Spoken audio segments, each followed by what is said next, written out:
ছদ্মবেশী মিসকার কবল থেকে সোনারূপাকে উদ্ধার করে মিসকাকে পুলিশের হাতে তুলে দিয়ে সব মান অভিমান ভুলে আবারও কাছাকাছি এলো সূর্যদীপা। হ্যাঁ বন্ধুরা, আমরা এমনটাই দেখতে পাবো অনুরাগের ছোঁয়া ধারাবাহিকের আগামী পর্বগুলোতে। মিসকা সোনারূপার রুমের এসিতে গ্যাস স্প্রে করে দেয় যাতে করে সোনারূপা বেশি সময় ধরে ঘুমে অচেতন থাকে। এরপর জয় উর্মিও কোর্টে যাওয়ার জন্য তৈরি হয়ে যায়। সোনারূপাকে তারা অনেকক্ষণ ধরে ঘুম থেকে ওঠানোর চেষ্টা করে, কিন্তু তারা ঘুমে অচেতন হয়েই থাকে।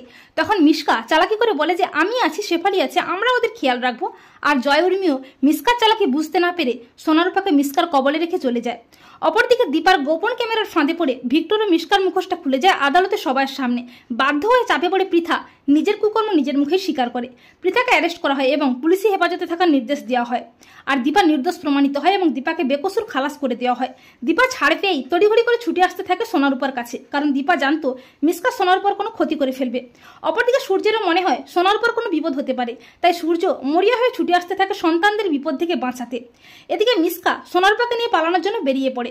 রূপার ঘুম ভেঙে গেলে নিজেদের মিসকার হাত থেকে বাঁচাতে মিসকাকে কাবু করার চেষ্টা করে, কিন্তু ছোট্ট রূপা মিসকার সাথে পেরে ওঠে না। মিসকা সোনারূপার দিকে বন্দুক তাক করে হুমকি দেখাতে থাকে।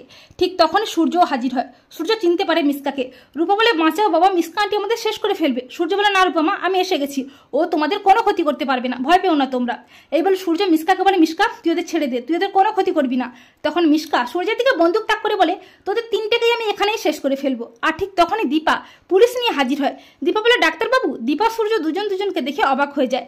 পুলিশ দেখে ভয় পেয়ে যায় মিসকা। পুলিশ মিসকাকে অ্যারেস্ট করে টানতে টানতে আবারও থানায় নিয়ে যায়।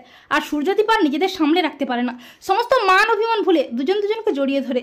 আর সোনারূপাও তাদের মা বাবাকে একসাথে পেয়ে আনন্দে আত্মহারা হয়ে যায়। আর সূর্য দীপা সোনারূপার এই অন্তরঙ্গ সুন্দর মুহূর্তটি দেখে খুশি হয়ে যায় গোটা সেনগুপ্ত পরিবার। তো বন্ধুরা, তোমরা এটাই চাও তো যে সোনারূপাকে ছদ্মবেশী মিসকার কবল থেকে উদ্ধার করে মিসকাকে পুলিশের হাতে তুলে দিয়ে সমস্ত মান অভিমান ভুলে সূর্য দীপার জন্য আবারও কাছাকাছি আসে? কমেন্ট করে জানিয়ে দাও তোমাদের মতামতটি।